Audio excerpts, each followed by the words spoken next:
if you really think about what happened with 1 Million Cups, it created a movement. It created a movement around the importance of entrepreneurs and that connecting point between the community and the entrepreneurs themselves. The entrepreneurs were already operating there. The community has always existed, but there wasn't, in a lot of these communities, there wasn't always a function to put those two pieces together. As a young child, Edwina Adams was quiet by nature. She would whisper when speaking. In boot camp, she was thrashed for not yelling loud enough. But when she discovered her ex-husband was a con man, she started to make noise, proving you don't have to be loud to make some noise. Now Edwina's on a mission to motivate. So kick back and tune in for candid conversations with those who have harnessed the power of their voices. Let's make some noise.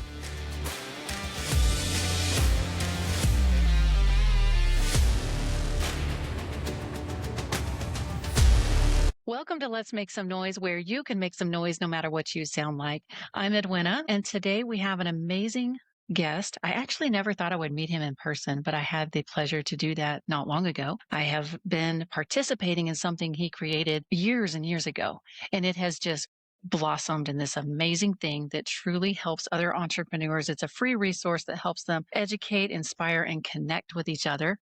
Today we have Cameron Cushman.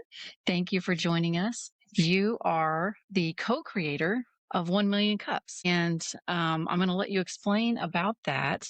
But you've also been building entrepreneurial communities for over 20 years, and you worked in the White House of George W. Bush. So thank you, Cameron, for being here today.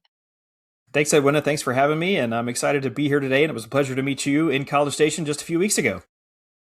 Yeah, so we met at 1 Million Cups. You were there for the anniversary of our chapter, which was started, 8 years ago? But what happened? Absolutely, yeah.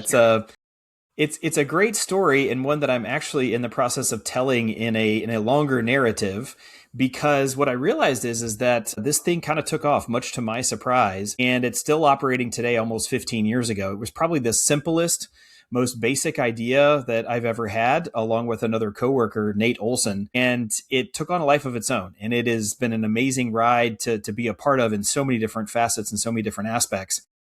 And we started it based on the notion that if local communities could have 1 million cups of coffee with their local entrepreneurs, it would fundamentally change the way that the community thought about entrepreneurs.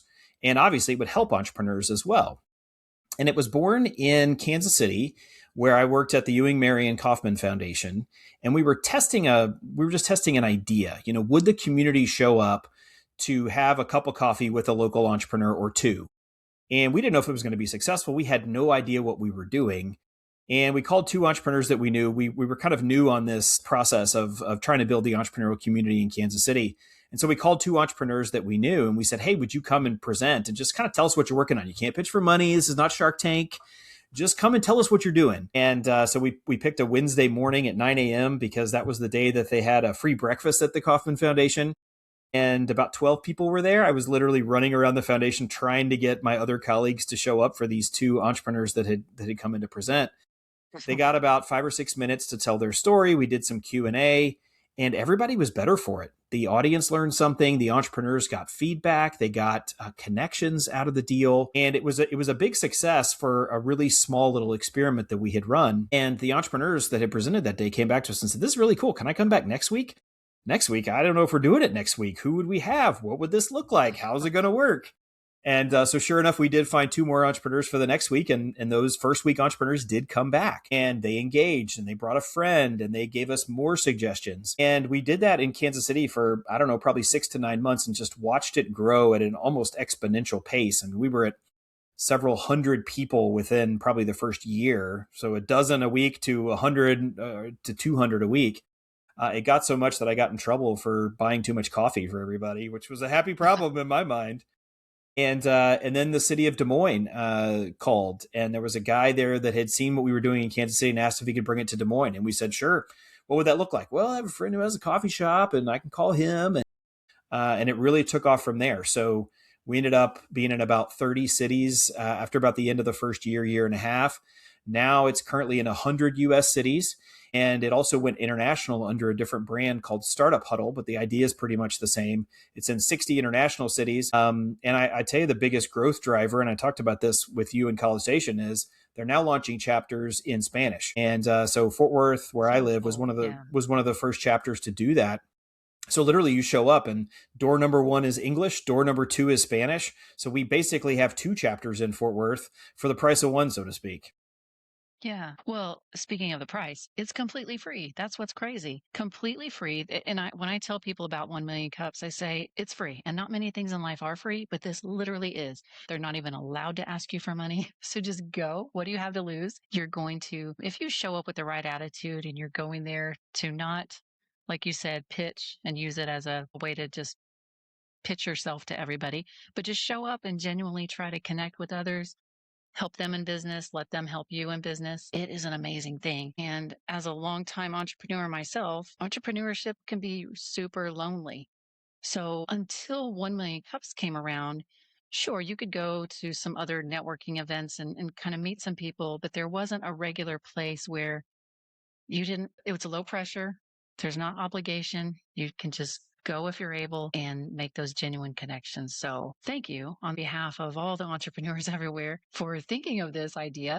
But because of the time and your foresight to reach out to those 2 local business owners, this is just amazing. You have probably saved many businesses that were near dying. There are locally owned businesses that are family run and they come to a 1 million cups and they meet the right person and their business changes. I don't know if you've thought about that. Yeah, absolutely. And it's been fun. And this project of recreating the story is finding some of those stories over and over again about exactly what you just said. Someone starts a company, they have no idea what they're doing, or they're really struggling, or they can't find a key piece of whatever it is that they need. Maybe they do need an investor. Maybe they do need a co-founder. Maybe they need to license some technology. Maybe they need a first customer from a big company who might just happen to be sitting in the room. And a lot of these entrepreneurs, they're not good at talking about their company, or they just don't want to share. And so 1 million cups kind of has this forcing function to make them get up there and actually share what it is that they're working on. And what I always tell people is if you're not going to talk about your business and you don't know what you're going to be doing, good luck, because it takes a community around you to not only solve the loneliness issue that you mentioned, but also because your company will be better and stronger if you have a community of cheerleaders behind you that are trying to help you, connect you, give you that piece of advice that you need. Startups and new companies are not built in vacuums. They are built in communities in a specific place. And to kind of flip that whole thing around for a second, I believe that our startups and our entrepreneurs and our small businesses will be so much stronger if the communities that they reside in can wrap their arms around them, give them a big hug, encourage them, and play cheerleader for them, because these are the people that are bringing the cool things to our city, whether it's a restaurant or a cool new way to cut hair or the next big tech or biotech thing. It doesn't really matter. Every one of those startups needs a community around them. And 1 million cups really just puts those 2 pieces together.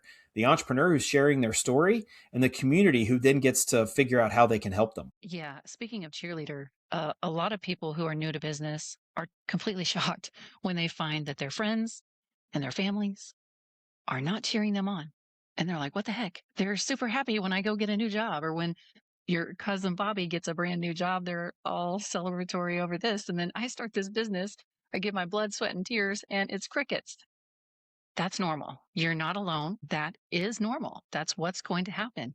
And so it is super important to find a community like this. And 1 million cups makes that easy. You can literally go to 1millioncups.com, put in your zip code, and see if there's a chapter in your area. And if there's not, there's an ability to create a chapter. And then you can give this community, you can build a community that will become a cheerleader, not just for you, but for all the other local businesses. And that's just, you have to have that. You need support for sure. Yeah, that's exactly right. And there's absolutely nothing to lose. It's free to attend, free to present, thanks to the generosity of a Kansas City-based entrepreneur, Ewing, Mary, and Kaufman, who started the Kaufman Foundation back in the 80s. And he was a big believer in the fact that you should talk about what you're working on, that you should encourage entrepreneurs in your own community, and that's what would really make your community not only special and have cool things in it, but it would also create jobs for people.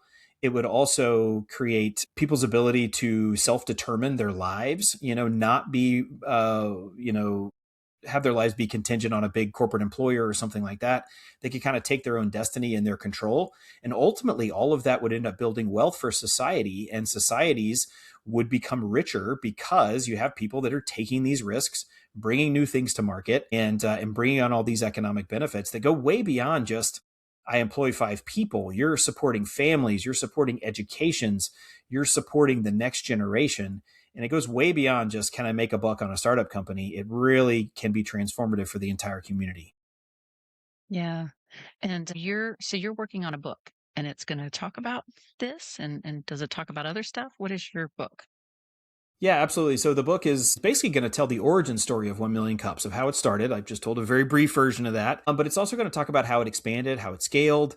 It's going to share the stories of the entrepreneurs who have had their lives changed and their companies saved or grown faster than they would have ever anticipated, because 1 Million Cups played a role in that in some small ways and some very big ways. But also it's going to have kind of a concluding section too, where if you really think about what happened with 1 Million Cups, it created a movement. It created a movement around the importance of entrepreneurs and that connecting point between the community and the entrepreneurs themselves. The entrepreneurs were already operating there. The community has always existed, but there wasn't in a lot of these communities, there wasn't always a function to put those two pieces together. And so over the last 15 years, the book will come out sometime in 2020, which will coincide with the 15-year anniversary of the program. If you think about what happened over those intervening years, we created a movement, and we created a movement around entrepreneurship. And so part of the book is going to share the lessons that we learned over the last 15 years of building this thing into a movement, so you can inform your own movement. And it doesn't matter what you have a movement about, what you're passionate about. It could be about fly fishing or cycling or beekeeping or religion or politics or whatever it is that you're passionate about. What are some of the things that we learned about how you can build a grassroots movement that I think can be helpful to building your movement? Yeah, that's important. And I think a part of that movement must be being in person, right? Because we talked about how when COVID happened and they tried to do it online, what happened? It didn't go well because we were all so tired of being on Zoom calls for our day jobs or other things that we were doing because we couldn't get together in person. And frankly, Edwina, a lot of chapters died around COVID, including my own in Fort Worth that I had started and had been instrumental in leading on a couple of different occasions. And it took us a couple of years to bring it back. That was nobody's fault. Our volunteer organizers tried their best, but there were state regulations saying they couldn't meet. There was just fear that I can't meet in person, even though the government says I can. I'm still not ready to get out. I'm still going to wear a mask, and no harm to those people. You make your own decisions, but it really hurt the community aspect of it. And I agree, 1 Million Cups is so much better in person. If you can occasionally show up virtually, if a lot of cities will live stream their 1 Million Cups each week, there's absolutely nothing wrong with that. And I would encourage any city to try to do that to maximize your audience, particularly for people who just can't make it that day. But the magic is meeting in person. And when you couldn't meet in person, it was really, really challenging. And that's frankly another reason I wanted to write this book, is that if this movement can survive a global pandemic where people just stopped showing up because they didn't want to be on another virtual call all day long, there's really something here. In fact, I've even thought that I'm not sure the Kauffman Foundation could kill 1 Million Cups if it tried. It's got so much power and it's in so many places, and so many people have given up their time, talent, and treasure through 1 Million Cups to build their own communities that it's almost become an unstoppable force. Yeah, I agree. And I hadn't thought about it until we were talking about what happened during COVID. And I had nearly died in 2020. I was fortunate to get out of the hospital. I was wearing a defibrillating life vest. The person who started, Will Hayes, started the College Station chapter. He and another 1 Million Cups member and myself met a few times. Just we were the 1 Million Cups, and they were like, "I can't believe you're showing up and you're here wearing a defibrillating life vest." But I believed in it.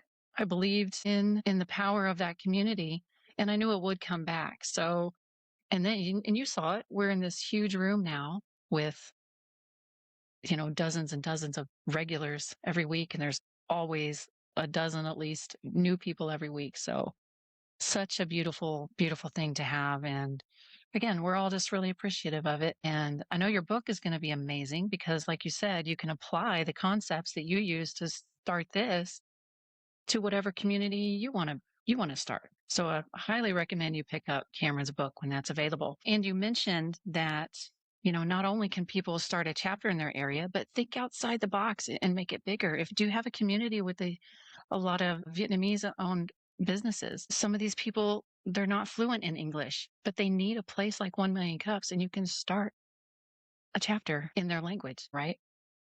Yeah, and that's absolutely true. And I love just seeing some of the innovation that comes out of some of these local chapters where obviously Kaufman has to protect the brand. There's certain legal constraints that they are under that communities have to follow in general. But the beauty of having an organization that's led almost entirely by volunteers is that ability to innovate. Some of the coolest aspects have come from the bottom up, from these entrepreneurs, these volunteer organizers who just try things in their city and it works and it's cool and it seems like it's on brand, but it never would have come from on high. It never would have come from top down. I'll just share one local story. There's a group in Oregon, and I think it was an anniversary or a very specific 1 Million Cups that they had, there was a local entrepreneur that ran a daycare business. And she brought in her daycare staff just to watch the kids of the local entrepreneurs at 1 Million Cups for that particular week, because she wanted the quote unquote mompreneurs to have an ability to engage and plug in and present and connect without having to worry about their children. And, Yeah. childcare, I've got 3 kids. Childcare is really hard on a career and it's really hard on a startup. And so to remove that barrier of having to worry about your childcare can really unleash some incredible things for entrepreneurs. And it wasn't that somebody said, hey, we need somebody to do childcare. It was just somebody in the community that raised their hand and said, I want to tackle that. I want to try that. Let's see if it works. I want to give back in that way.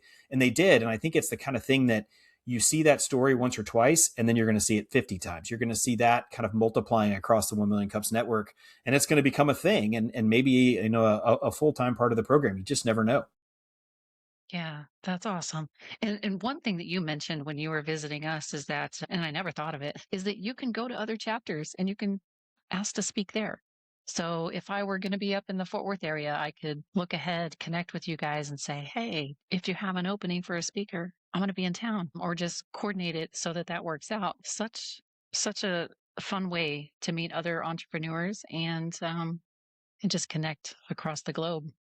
Yeah, absolutely. And in early iterations of the program, we called it a passport program. And there was this idea that you could sort of get your passport stamped at every 1 Million Cups you presented at. And I always tell people too, like if you find value in one 1 Million Cups presentation, why wouldn't you want to use it to get in front of 20, 30, 50, maybe 100 people at different locations? And then you have these like super users. I'm going to profile one guy in the book who's out of Tampa, and we think he holds the record. He's presented at over 70 different 1 Million Cups locations. Some of those were virtual because it was over the pandemic. And I think he's even done some international locations, but most of those were in person. And so he would find a customer he wanted to try to go get, or a client he needed to follow up with. Maybe there was a conference where he was attending or at a trade show or something. And he would just fly in to make sure that he was there for a 1 Million Cups, and he would present in advance and, fly in Tuesday night, present at 1 Million Cups on Wednesday, go do that sales call Wednesday afternoon, and then fly back. And what a cool way to go to market is to use the 1 Million Cups network to introduce yourself to communities all over the country. Obviously, if you're a restaurant, if you're a brick and mortar, if you're only selling something in a very specific area, that doesn't make sense for you. But Yeah. I always tell people, don't just come present in Fort Worth. Go present in Arlington. It's 20, 30-minute drive. Go present in North Richland Hills, or what we call Northeast Tarrant County. There's a chapter in Frisco. There's a chapter in Dallas. There's a chapter in McKinney. You can go all over and not really leave the same metropolitan area and get in front of 5 or 6 different 1 Million Cups audiences. College Station, 3 hours away. There's now one in Brenham. You can make the rounds and really Mhm. expand your network and your potential customer base. Yeah, and even if you're not going to present, if you're just visiting that town and have the time on that Wednesday morning, know to look it up and go check it out, because you're going to meet people. And a lot of what I like about the presenting at 1 Million Cups, at least at our chapter, you can tell me if this is the way it is typically, but it's not that we're up there to really pitch. It's to just tell who we are, the backstory of the business, and connect on a personal level. And then things happen because that's where it's at, is that personal connection. Yeah, in fact, at 1 Million Cups, we don't use the word pitch at all because that implies that you're pitching for investment. And there's all kinds of legal concerns as to why we can't do that. But we also don't want to be Shark Tank, right? If you want to watch a pitch, great. Go to watch CNBC on the weekend. You'll see all the pitches you ever want to see. And those are great television. They make great drama. They have the lights and the music and all that. But that's not really how the real world works. Those sharks can be pretty tough on those entrepreneurs. So the environment we're trying to create at 1 Million Cups is what I like to call a shark tank. A dolphin tank instead of a shark tank, because dolphins are friendly. People want to go swim with dolphins. You don't always want to go swim with sharks, particularly if there's blood in the water. And so it's very intentionally a presentation, not a pitch. And it is very much community focused, where you're up there to be vulnerable and to get feedback and to ask tough questions and to ask for connections. And in fact, one of the last questions we always ask at every 1 Million Cups is, what can we, the 1 Million Cups community in Fort Worth, Bryan College Station, Kansas City, do to help you and your startup company? And we've baked that right in because we want to create that culture where the community is the entire time they're watching you present, and through the Q&A, they're thinking, how can I help this person? And then we give them the opportunity to say that at the very end. And a lot of times that will lead to very transformational, game-changing connections or investments or whatever it is for those companies. And again, it didn't cost them anything other than an hour of their time. Yeah, definitely. Well, my last question to you is, NOISE is an acronym here for a narrative of inspiration, strength, and encouragement. And typically that happens, not typically, I would say 100% of the time. That type of narrative comes out of some type of adversity. So, do you have a story where you would like to share that is about some adversity you've had and turned it into noise, whether it have to do with the creation of 1 Million Cups or something you're doing now? Yeah, absolutely. Well, I think 1 Million Cups had to happen in a time of adversity and uncertainty. I was the chief of staff to the president and CEO of the Cushman Foundation, who essentially over a Christmas break, about a year before we started 1 Million Cups, his position was eliminated. So you show up after the first of the year, you're coming off Christmas break, and you don't have a boss anymore. And not only do you not have a boss anymore, but the foundation didn't have a boss. And so it was in that time of uncertainty. I remember lots of coffees with local friends and entrepreneurs. Hey, should I stick around? Like, what's going to happen? What is this going to look like? We didn't necessarily have a clear mandate from the top when we started 1 Million Cups. We had a great boss at the time, a guy named Tom Rue, who I'm still very close with. And he said, why don't y'all go try this new thing? And it turned into what became 1 Million Cups. And it was not born out of certainty. It was certainly born out of uncertainty and an environment where we didn't really know what was going on. And we really were able to overcome that adversity and launch something that has had tremendous staying power and is probably the biggest bang for the buck that the foundation has ever done. Because again, most of the program is for free. I'll say a second one too is just recently, last May, so May of 2025, I was let go from my university job where I was building entrepreneurial communities and commercializing technologies from the perspective of a medical school. I got a reduction in force. And so I all of a sudden didn't have a job effective immediately. But I've started my own company called Red Sage Innovation, where I'm trying to continue doing this kind of work for communities, for entrepreneurs, for economic development organizations, for cities, for counties, because I see the benefit of having a vibrant and strong entrepreneurial community. And if I just did something else or opened a restaurant or took a day job, so to speak, I would have felt like I was kind of leaving all this expertise and understanding of how these communities work on the table. And I didn't want to do that. And so I have been able to leverage that into a company, again, Red Sage Innovation, that's still getting going, obviously, but it's been a fun ride, and it's fun to kind of be an entrepreneur again, so to speak, working in a business instead of on the community. That's awesome. So, what type of clients are you looking for then? Actual cities? Are they the clients you look for? I think it depends. I think it's got to be somebody who's very interested in kind of building the overall entrepreneurial ecosystem. I'm not looking at individual entrepreneurs unless they're like cashed out entrepreneurs who want to give back, like a Mr. Kaufman or something like that. And they're playing more philanthropist role. A lot of times that involves universities. Texas A&M is building a big campus in Fort Worth right now, and I'm doing a little bit of work for them.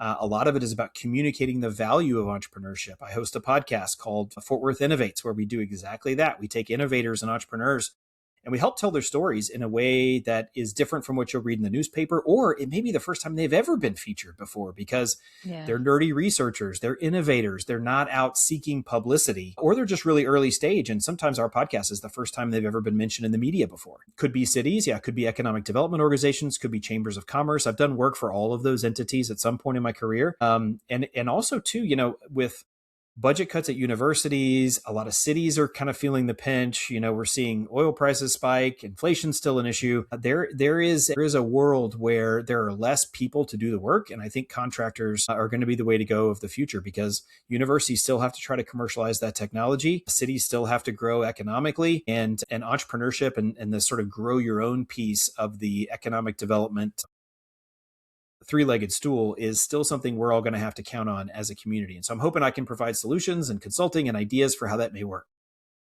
Yeah, that's incredible. Well, if somebody wants to connect with you, how do they do that?